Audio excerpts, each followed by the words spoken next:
For when we are still without strength.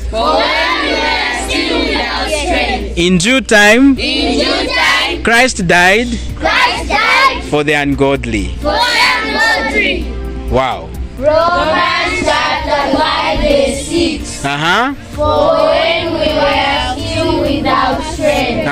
In due time. Christ died for the ungodly. Okay, who can say that alone? Yes, stand up and say.